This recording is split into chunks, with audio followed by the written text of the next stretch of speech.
Hi ಸ್ಪರ್ಧಾರ್ಥಿಗಳೇ, ಹಿಂದಿನ notification ಬಗ್ಗೆ ತಿಳಿದುಕೊಳ್ಳೋ ಬನ್ನಿ. ಹಿಂದಿನ ನೋಟಿಫಿಕೇಷನ್ ಏನಪ್ಪ ಅಂದರೆ ಸೆಂಟ್ರಲ್ ಪವರ್ ರಿಸರ್ಚ್ ಇನ್ಸ್ಟಿಟ್ಯೂಟ್ನಲ್ಲಿ ಖಾಲಿರ್ತಂಥ ಹುದ್ದೆಗಳ ಬಗ್ಗೆ ತಿಳಿದುಕೊಳ್ಳೋ ಮುಂಚೆ ಇನ್ನೂ ಯಾರೊಂದು ಚಾನಲ್ಗೆ ಸಬ್ಸ್ಕ್ರೈಬ್ ಆಗಿಲ್ಲ, ದಯವಿಟ್ಟು ಸಬ್ಸ್ಕ್ರೈಬ್ ಮಾಡಿಕೊಳ್ಳಿ.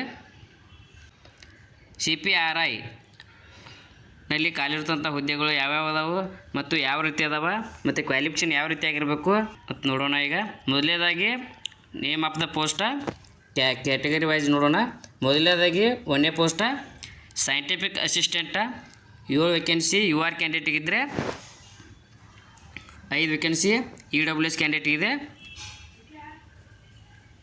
ಮತ್ತು ಇದರಲ್ಲಿ A ಮತ್ತು B ಅಂತ 2 ಭಾಗ ಮಾಡ್ಕೊತಾರೆ. B ಒಳಗೆ ಇಂಜಿನಿಯರಿಂಗ್ ಅಸಿಸ್ಟೆಂಟ, ಇದರಲ್ಲಿ 8 ವೇಕೆನ್ಸಿ ಖಾಲಿ ಇದಾವೆ.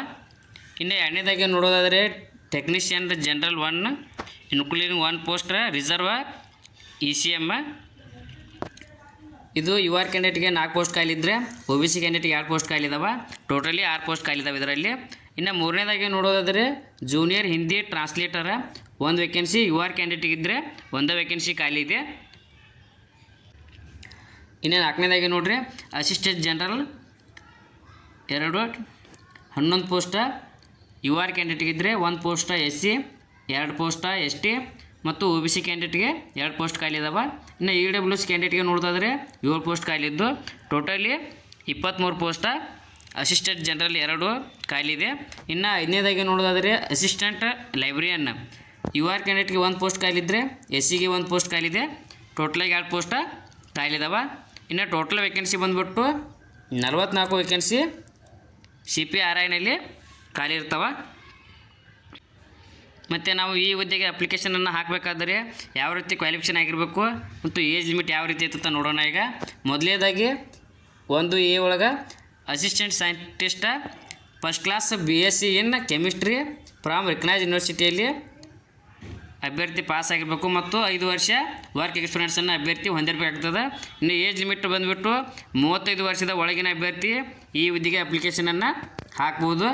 ಇನ್ನು 1B ಒಳಗೆ ಎಂಜಿನಿಯರಿಂಗ್ ಅಸಿಸ್ಟೆಂಟ, ಇದ್ರಾಗ 3 ವರ್ಷ ಡಿಪ್ಲೊಮಾ ಇನ್ ಇಂಜಿನಿಯರಿಂಗ್ ಅಥವಾ ಟೆಕ್ನಾಲಜಿ ಇನ್ ಎಲೆಕ್ಟ್ರಿಕಲ್ ಅಥವಾ ಸಿವಿಲ್ ಒಳಗೆ ಅಭ್ಯರ್ಥಿ ಪಾಸಾಗಿದ್ದು, ಇದರಲ್ಲಿ ಕೂಡ 5 ವರ್ಷ ವರ್ಕ್ ಎಕ್ಸ್ಪೀರಿಯನ್ಸನ್ನು ಅಭ್ಯರ್ಥಿ ಹೊಂದಿರಬೇಕಾಗಿರ್ತದೆ. ಏಜ್ ಲಿಮಿಟ 35 ವರ್ಷದ ಒಳಗಿನ ಅಭ್ಯರ್ಥಿ ಆಗಿರಬೇಕು. ಇನ್ನು 2ನೇದಾಗಿ ನೋಡೋದಾದರೆ technician grade 1 ITI trade certificate ಇನ್ ಎಲೆಕ್ಟ್ರಿಕಲ್ ಮಾಡಿದ ITI ಅಭ್ಯರ್ಥಿಗಳು ಈ ಹುದ್ದೆಗೆ ಅಪ್ಲಿಕೇಶನನ್ನು ಹಾಕ್ಬೋದು. ಅದು 28 ವರ್ಷದ ಒಳಗಿನ ಅಭ್ಯರ್ಥಿ ಆಗಿರಬೇಕು.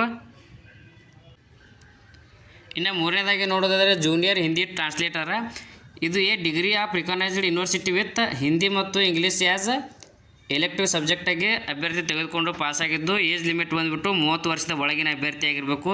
ಇನ್ನು 4ನೇದಾಗಿ ನೋಡೋದಾದರೆ ಅಸಿಸ್ಟೆಂಟ್ ಗ್ರೇಡ್ 2 ಒಳಗೆ ಕ್ವಾಲಿಫಿಕೇಷನ್ ನೋಡಿರಿ, ಫಸ್ಟ್ ಕ್ಲಾಸ್ BA ಆಗಿರ್ಬೋದು, BSc BCom ಆಗಿರ್ಬೋದು, BBA ಅಥವಾ BBM, BSc degree of from any recognised ಯೂನಿವರ್ಸಿಟಿಯಲ್ಲಿ ಅಭ್ಯರ್ಥಿ minimum grade B in basic computer ಕೋರ್ಸನ್ನು ಅಭ್ಯರ್ಥಿ ನ್ಯಾಷನಲ್ ಇನ್ಸ್ಟಿಟ್ಯೂಟ್ ಆಫ್ ಎಲೆಕ್ಟ್ರಾನಿಕ್ಸ್ ಮತ್ತು ಇನ್ಫಾರ್ಮೇಷನ್ ಟೆಕ್ನಾಲಜಿ ಅಭ್ಯರ್ಥಿ ಮುಗಿಸಿರಬೇಕು. ಇನ್ನು 30 ವರ್ಷದ ಒಳಗಿನ ಅಭ್ಯರ್ಥಿ ಆಗಿರಬೇಕು. ಇನ್ನು 5ನೇ ಅಸಿಸ್ಟೆಂಟ್ ಲೈಬ್ರರಿ ಕ್ವಾಲಿಫಿಕೇಷನ್ ಏನಾಗಿರ್ಬೇಕಂದ್ರೆ university degree with diploma in library science, ಇದು ಏಜ್ ಲಿಮಿಟ್ ಬಂದುಬಿಟ್ಟು 30 ವರ್ಷದ ಒಳಗಿನ ಅಭ್ಯರ್ಥಿ ಆಗಿರಬೇಕು. ಇದರಲ್ಲಿ ಜೂನಿಯರ್ ಹಿಂದಿ ಟ್ರಾನ್ಸ್ಲೇಟರ್ಗೆ ಮತ್ತು ಅಸಿಸ್ಟೆಂಟ್ ಗ್ರೇಡ್ 2ಗೆ ಮತ್ತು ಅಸಿಸ್ಟೆಂಟ್ ಲೈಬ್ರರಿಯನ್ಗೆ ಯಾವುದೇ ರೀತಿಯ ವರ್ಕ್ ಎಕ್ಸ್ಪೀರಿಯನ್ಸ್ ಕೇಳಿಲ್ಲ. ಆದ್ದರಿಂದ ಎಲ್ಲ ಅಭ್ಯರ್ಥಿಗಳು ಅಪ್ಲಿಕೇಶನನ್ನು ಹಾಕ್ಬೋದು. ಕೊನೆಯ ದಿನಾಂಕ ಬಂದುಬಿಟ್ಟು 25/5/2025 ಕೊನೆಯ ದಿನಾಂಕ ಆಗಿರ್ತದೆ. ಅಪ್ಲಿಕೇಶನನ್ನು ಆನ್ಲೈನ್ ಮೂಲಕ ಅಪ್ಲಿಕೇಶನ್ ಹಾಕಬೇಕು. ಇದರಲ್ಲಿ ಏಜ್ ರಿಲ್ಯಾಕ್ಸನ್ಸ್ ಕೂಡ ಅಪ್ಲೈ ಆಗ್ತದೆ. ಇನ್ನು ಅಭ್ಯರ್ಥಿಗಳಿಗೆ ಈ ಹುದ್ದೆಗಳಲ್ಲಿ ಸಿಗಬೇಕಾದ ಪೋಸ್ಟ್ ವೈಸ್ ಸ್ಯಾಲ್ರಿ ಯಾವ ರೀತಿ ಇರುತ್ತೆ ನೋಡೋಣ. ಈಗ ಮೊದಲನೇದಾಗಿ 1A ಒಳಗೆ ಸೈಂಟಿಸ್ಟ್ ಅಸಿಸ್ಟೆಂಟ ಲೆವೆಲ್ 6 ಒಳಗೆ ಕೊಡ್ತಾರೆ. ಇದು 35,000ದಿಂದ 1,12,400 ಸ್ಯಾಲ್ರಿ ಇರ್ತದೆ ಮತ್ತು ಸೆಲೆಕ್ಷನ್ ಪ್ರೊಸೆಸ್ CBT ಎಕ್ಸಾಮ್ ಇರ್ತೈತೆ ರೀ.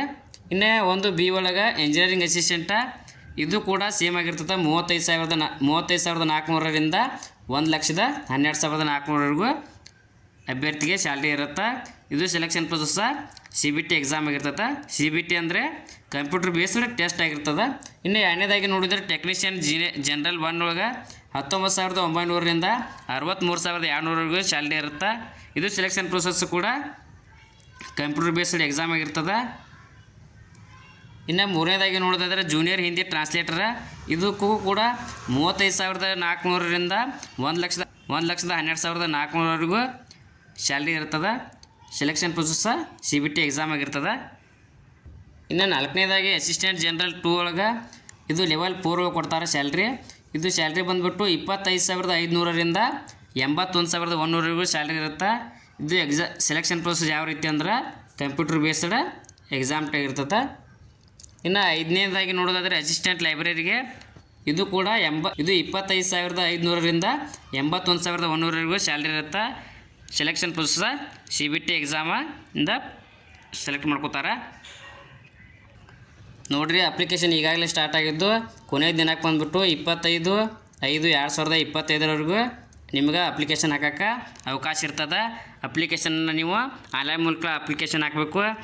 ಯಾವ ರೀತಿ ಹಾಕ್ಬೇಕಂದ್ರೆ ಆಫಿಷಿಯಲ್ ವೆಬ್ಸೈಟ್ ಆದ CPRIಯಲ್ಲಿ ಆಫಿಷಿಯಲ್ ವೆಬ್ಸೈಟಿಗೆ ಹೋಗಿ ನೀವು ಅಪ್ಲಿಕೇಶನನ್ನು ಹಾಕ್ಬೋದು. Thank you.